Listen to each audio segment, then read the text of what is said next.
সুপ্রিয় শিক্ষার্থীবৃন্দ, আসসালামু আলাইকুম। ইংলিশ গ্রামারের লেকচার 2তে আপনাদের সবাইকে স্বাগত জানাচ্ছি। লেকচার 1-এ আমরা সেন্টেন্সের সংজ্ঞা, সেন্টেন্সের ফরমেশন, সেন্টেন্স হওয়ার শর্ত এগুলো নিয়ে প্রাথমিক আলোচনা করেছিলাম। আজকের লেকচার 2তে আমরা সেন্টেন্সের প্রকারভেদ নিয়ে আলোচনা করব।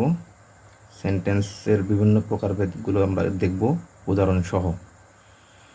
গত লেকচারের শেষের দিকে আমরা শুধু সেন্টেন্সের প্রকারভেদ, যেটাকে কাইন্ড অফ সেন্টেন্স বলে, সেটা দেখিয়েছিলাম।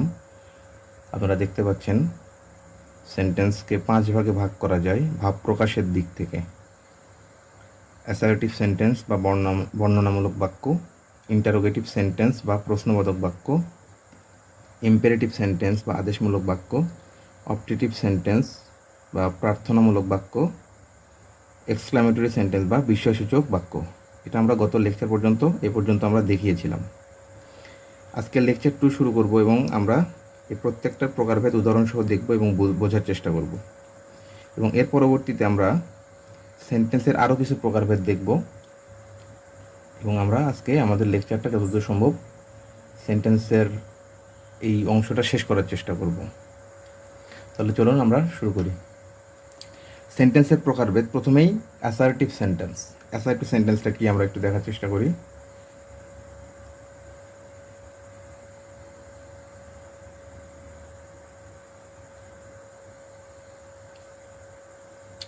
অ্যাসার্টিভ সেন্টেন্সটা হচ্ছে যে সেন্টেন্স দ্বারা কোনো বিবৃতি প্রকাশ পায় তাকে অ্যাসার্টিভ সেন্টেন্স বলে। অর্থাৎ যে সেন্টেন্স দ্বারা কোনো বিবৃতি বা বর্ণনা ইত্যাদি প্রকাশ পায় তাকে আমরা অ্যাসার্টিভ সেন্টেন্স বলবো। উদাহরণ কি? Rakib place cricket.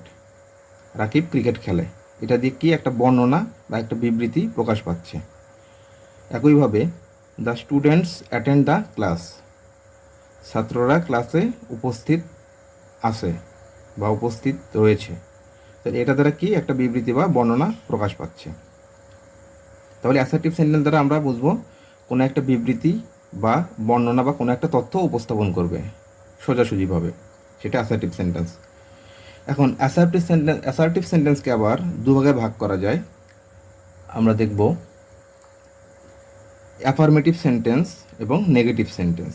অর্থাৎ অ্যাসার্টিভ সেন্টেন্সকে যে দুই ভাগে ভাগ করা যায় তার একটি হচ্ছে অ্যাফার্মেটিভ সেন্টেন্স, একটি হচ্ছে নেগেটিভ সেন্টেন্স। তাহলে অ্যাফার্মেটিভ সেন্টেন্সটা কি? অ্যাফার্মেটিভ সেন্টেন্স হচ্ছে, সংজ্ঞা যদি আমরা খেয়াল করি, যে বাক্য দ্বারা হাঁ বোধক অর্থ প্রকাশ পায় তাকে অ্যাফার্মেটিভ সেন্টেন্স বলে। অর্থাৎ এই বাক্যটা কোনো পজিটিভ তথ্য দিবে, হাঁ বোধক অর্থ প্রকাশ করবে। তাহলে আমরা যদি উদাহরণ দেখি, সুমন সেলস রাইস। সুমন চাল বিক্রি করে, তাহলে কি এটা একটা হাঁ বোধক অর্থ প্রকাশ করছে। একইভাবে আই লাইক ভেজিটেবলস। আমি শাকসবজি পছন্দ করি। অর্থাৎ অ্যাফার্মেটিভ সেন্টেন্স হচ্ছে একটা হাঁ বোধক, একটা পজিটিভ অর্থ প্রকাশ করবে, এখানে কোনো না বলতে কোনো কিছু থাকবে না। আচ্ছা, নেগেটিভ সেন্টেন্স কি? নেগেটিভ সেন্টেন্স হচ্ছে যে বাক্য দ্বারা না বোধক অর্থ প্রকাশ পায় তাকে নেগেটিভ সেন্টেন্স বলে। অর্থাৎ অ্যাফার্মেটিভের উল্টা, এখানে অর্থটা হবে নেগেটিভ। অর্থাৎ এই বাক্য দ্বারা যে তথ্যটা দেওয়া হবে, যে বিবৃতিটা দেওয়া হবে, সেটা হচ্ছে নেগেটিভ অর্থ প্রকাশ করবে। যেমন দে হ্যাভ নো কার, তাদের কোনো কার বা গাড়ি নাই। হৃদয় উইল নট গো, হৃদয় যাবে না। তাহলে আমরা অ্যাফার্মেটিভ সেন্টেন্স এবং নেগেটিভ সেন্টেন্স উদাহরণসহ বুঝলাম। এখন আসুন আমরা দেখব সেন্টেন্সের আরও একটি প্রকারভেদ। এটা হচ্ছে ইন্টারোগেটিভ সেন্টেন্স। ইন্টারোগেটিভ সেন্টেন্স বা প্রশ্নবোধক বাক্য। এটার সংজ্ঞা কি? যে সেন্টেন্স দ্বারা কোনো প্রশ্ন জিজ্ঞাসিত হয় তাকে ইন্টারোগেটিভ সেন্টেন্স বলে। অর্থাৎ এই সেন্টেন্স দ্বারা কোনো প্রশ্ন করা হবে বা প্রশ্ন জিজ্ঞাসা করা হবে। তাহলে আমরা উদাহরণ যদি দেখি, ডাজ হি প্লে ফুটবল? সে কি ফুটবল খেলে? এবং ইন্টারোগেটিভ সেন্টেন্সের শেষে সবসময় প্রশ্নবোধক চিহ্ন বা মার্ক অফ ইন্টারোগেশন থাকবে, সাইন অফ ইন্টারোগেশন থাকবে, প্রশ্নবোধক চিহ্ন থাকবে। একইভাবে did he go to prayer, সে কি নামাজে গিয়েছিল, এটাও এক ধরনের, এখানে একটা কোশ্চেন মার্ক অফ ইন্টারোগেশন বা সাইন অফ ইন্টারোগেশন বা প্রশ্নবোধক চিহ্ন থাকবে। তাহলে ইন্টারোগেটিভ সেন্টেন্স কি আমরা দেখলাম যে যে সেন্টেন্স দ্বারা প্রশ্ন জিজ্ঞাসিত হয় তাকে ইন্টারোগেটিভ সেন্টেন্স বলে। আশা করি আপনারা বুঝতে পেরেছেন। এরপরে ইম্পেরেটিভ সেন্টেন্স। আচ্ছা, ইম্পেরেটিভ সেন্টেন্সের সংজ্ঞা দেওয়া আছে যে সেন্টেন্সে আদেশ, উপদেশ, অনুরোধ, নিষেধ ইত্যাদি প্রকাশ পায় তাকে ইম্পেরেটিভ সেন্টেন্স বলে। অর্থাৎ এই সেন্টেন্স দ্বারা আদেশ, উপদেশ, অনুরোধ, নিষেধ ইত্যাদি প্রকাশ পায়। তাহলে আমরা ইম্পেরেটিভ সেন্টেন্সের সংজ্ঞা থেকে বুঝলাম যে এই সেন্টেন্স দ্বারা আদেশ, উপদেশ, অনুরোধ ইত্যাদি প্রকাশ পাবে। চলুন আমরা উদাহরণ খেয়াল করি। ইম্পেরেটিভ সেন্টেন্সের উদাহরণ যদি দেখি আমরা, তাহলে দেখব শাট দ্য উইন্ডো, অর্থাৎ জানলাটা বন্ধ করো। এখানে কি করা হচ্ছে, একটা আদেশ করা হচ্ছে। একইভাবে do not run in the sun, রোদ্রে দৌড়াদৌড়ি করো না, এখানে কি একটা আদেশ করা হচ্ছে বা একটা উপদেশ দেওয়া হচ্ছে। আচ্ছা, এরপরে আমরা অপটেটিভ সেন্টেন্স দেখব। যে সেন্টেন্স দ্বারা ইচ্ছা, প্রার্থনা ও আশীর্বাদ ইত্যাদি প্রকাশ পায় তাকে অপটেটিভ সেন্টেন্স বলে। উদাহরণ, মে আল্লাহ ব্লেস ইউ, আল্লাহ তোমার প্রতি রহম করুন। একইভাবে মে ইউ লিভ লং, তুমি দীর্ঘজীবী হও। অর্থাৎ অপটেটিভ সেন্টেন্স দ্বারা কোনো একটা প্রার্থনা, কোনো একটা ইচ্ছা বা আশীর্বাদ প্রকাশ পাবে। এবং লক্ষণীয় যে এই অপটেটিভ সেন্টেন্সের সামনে সবসময় মে এই শব্দটা যুক্ত হয়। আশীর্বাদ বা ইচ্ছা, প্রার্থনা উপলক্ষে বা উদ্দেশ্যে মে শব্দটাকে সেন্টেন্সের প্রথমে যোগ করতে হয়। এরপরে যে সেন্টেন্সের লাস্ট শ্রেণীবিভাগ, যেটা হচ্ছে এক্সক্লামেটরি সেন্টেন্স। এক্সক্লামেটরি সেন্টেন্স কি? এক্সক্লামেটরি সেন্টেন্স হচ্ছে যে সেন্টেন্স দ্বারা মনের আকস্মিক ভাব বা আবেগ প্রকাশ পায় তাকে এক্সক্লামেটরি সেন্টেন্স বলে। উদাহরণ, what a wonderful player Mehedi Hasan Miraz is, অর্থাৎ মেহেদি হাসান মিরাজ কি চমৎকার খেলোয়াড়। অর্থাৎ এখানে একটা আকস্মিক ভাব, একটা আবেগ প্রকাশ পাচ্ছে যে what a wonderful player Mehedi Hasan Miraz is, Mehedi Hasan Miraz কি চমৎকার খেলোয়াড়। এটা দ্বারা একটা মনের আকস্মিক ভাব প্রকাশ পাচ্ছে, একটা আবেগ প্রকাশ পাচ্ছে। একইভাবে what a nice bird it is, কি চমৎকার পাখিটি, পাখিটি সম্পর্কে একটা মনের আকস্মিক ভাব বা আবেগ প্রকাশিত হচ্ছে। তাহলে আমরা সেন্টেন্সের 5টি শ্রেণীবিভাগ খেয়াল করলাম। এটা হচ্ছে ভাব প্রকাশের দিক থেকে এই 5টি শ্রেণীবিভাগ। এরপরে আমরা দেখব sentence classification based on structure, অর্থাৎ সেন্টেন্সের স্ট্রাকচারের উপরে ভিত্তি করে এর শ্রেণীবিভাগ বা ক্লাসিফিকেশন কেমন হয়। তো স্ট্রাকচার মানে হচ্ছে গঠন। স্ট্রাকচার বা গঠন অনুসারে সেন্টেন্সকে 3 ভাগে ভাগ করা যায়, যথা সিম্পল সেন্টেন্স বা সরল বাক্য, কমপ্লেক্স সেন্টেন্স বা জটিল বা মিশ্র বাক্য, এবং কম্পাউন্ড সেন্টেন্স বা যৌগিক বাক্য। সিম্পল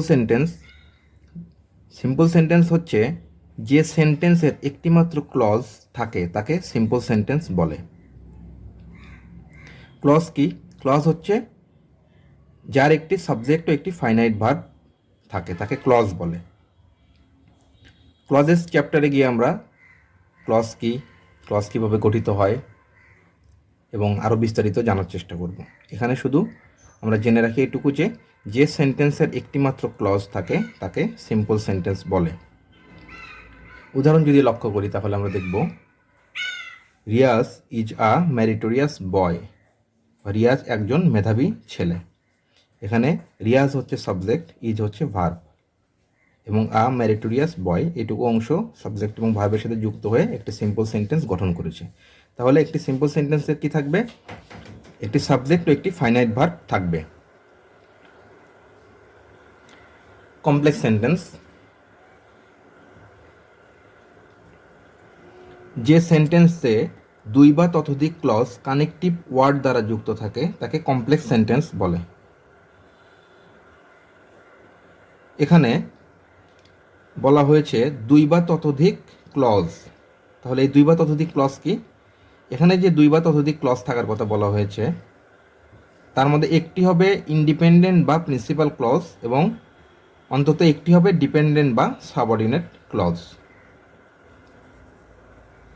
আমরা ক্লজের চ্যাপ্টারে গিয়ে যখন ক্লজ আলোচনা করব তখন আমরা ক্লজ কিভাবে গঠিত হয়, ক্লজের প্রকারভেদ, ডিপেন্ডেন্ট ক্লজ, ইনডিপেন্ডেন্ট ক্লজ সবগুলোই আমরা তখন বিস্তারিত আলোচনা করব। এখন আপাতত কমপ্লেক্স সেন্টেন্স বোঝার জন্য আমরা সংজ্ঞাটা দেখে যাই। যে সেন্টেন্সে 2 বা ততোধিক ক্লজ কানেকটিভ ওয়ার্ড দ্বারা যুক্ত থাকে তাকে কমপ্লেক্স সেন্টেন্স বলে।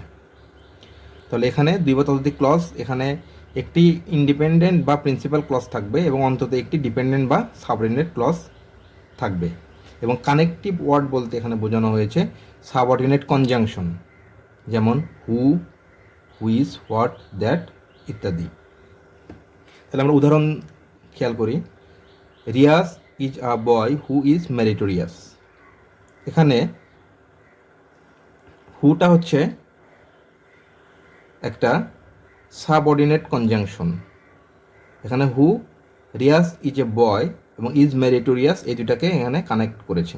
তো এখানে রিয়াজ ইজ এ বয় এটা হচ্ছে একটা ইন্ডিপেন্ডেন্ট বা প্রিন্সিপাল ক্লজ এবং হু থেকে পরের অংশ এটা হচ্ছে হু ইজ মেরিটোরিয়াস, এটুকু হচ্ছে ডিপেন্ডেন্ট বা সাবঅর্ডিনেট ক্লজ। তাহলে একটি ইন্ডিপেন্ডেন্ট বা প্রিন্সিপাল ক্লজ এবং অন্তত একটি ডিপেন্ডেন্ট বা সাবঅর্ডিনেট ক্লজ নিয়ে কমপ্লেক্স সেন্টেন্স গঠিত হয়ে থাকে। এখন আমরা দেখব কম্পাউন্ড সেন্টেন্স কি।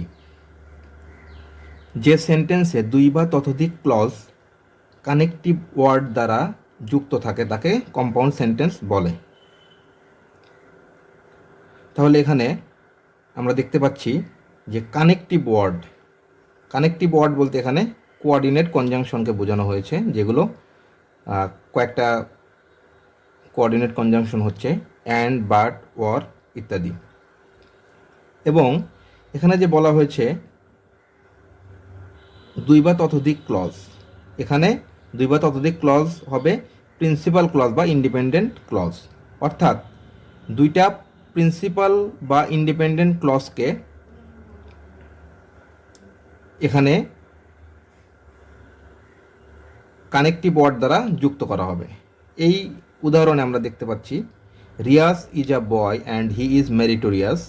এখানে রিয়াজ ইজ এ বয় এটা একটা প্রিন্সিপাল ক্লজ বা ইন্ডিপেন্ডেন্ট ক্লজ এবং হি ইজ মেরিটোরিয়াস এইটা একটা প্রিন্সিপাল ক্লজ বা ইন্ডিপেন্ডেন্ট ক্লজ।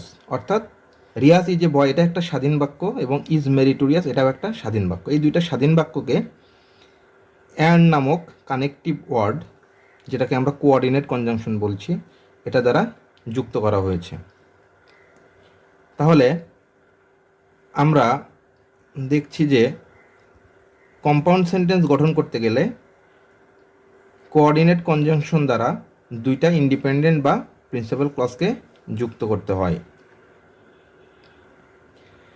এই মোটামুটি সেন্টেন্সের প্রকারভেদ স্ট্রাকচার অনুযায়ী 3 প্রকার, এবং তার আগে আমরা আলোচনা করেছি ভাব প্রকাশের দিক থেকে 5 প্রকার। এখন আমরা লেকচার 3-তে নেক্সট লেকচারে আমরা আলোচনা করব ওভারঅল সেন্টেন্সের বিষয়গুলো নিয়ে, যে দুইটা লেকচার দিয়েছি সেন্টেন্সের উপরে। এখান থেকে ওভারঅল একটা সামারি করব আমরা পুরো বিষয়গুলোর উপরে, যেন এবং সেখানে আমরা এক্সাম্পল দেব এবং যেন বিষয়গুলো আরও ক্লিয়ার হয়। এই জন্য লেকচার 3 আমরা ওই বিষয়গুলো নিয়ে আলোচনা করব। তখন পুরো বিষয়গুলো ক্লিয়ার হয়ে যাবে আশা করি। এবং সেন্টেন্সের জন্য আমি চেষ্টা করেছি এই 3টা লেকচারের মধ্যেই এই বিষয়গুলো কমপ্লিট করার জন্য। তো লেকচার 3 দেখার জন্য আমন্ত্রণ জানাচ্ছি। আশা করি লেকচার 3 দেখলে আপনাদের বিষয়গুলো ক্লিয়ার হয়ে যাবে। তো বন্ধুরা, যেতে যেতে বলছি, আপনারা যদি এখনও আমার এই ইউটিউব চ্যানেলটি সাবস্ক্রাইব না করে থাকেন তবে সাবস্ক্রাইব করুন এবং বেল আইকনটি প্রেস করে অল নোটিফিকেশন চালু করে দিন, যাতে আমি নতুন ভিডিও আপলোড দিলে আপনারা নোটিফিকেশন পেয়ে যান। আমার এই চ্যানেলের প্লেলিস্টে ঢুকে আপনার প্রয়োজনীয় ভিডিওগুলো দেখে আসতে পারেন। আশা করি আপনার উপকার হবে। তাছাড়া এই ভিডিওর ডেসক্রিপশন বক্সে আপনাদের জন্য প্রয়োজনীয় ভিডিওর লিঙ্ক দেওয়া থাকবে, সেখান থেকেও দেখে নিতে পারেন। এবং ভিডিও শেষে এন্ড স্ক্রিনে কিছু গুরুত্বপূর্ণ ভিডিওর লিঙ্ক দেওয়া থাকবে, সেখান থেকে চাইলে দেখে আসতে পারেন। আপনার চাকরির প্রস্তুতিকে আরও গোছানো এবং সুন্দর করার জন্য আমাদের সাথে থাকুন। ইংরেজি, গ্রামার, ম্যাথ সহ অন্যান্য বিষয়ের দুর্বলতা দূর করার জন্য এবং অন্যান্য বিষয়ভিত্তিক প্রস্তুতিকে আরও মসৃণ এবং শক্তিশালী করার জন্য আমার এই ইউটিউব চ্যানেলটির সাথে থাকুন এবং সাবস্ক্রাইব করুন। সকলে ভালো থাকুন। আল্লাহ হাফেজ। আসসালামু আলাইকুম।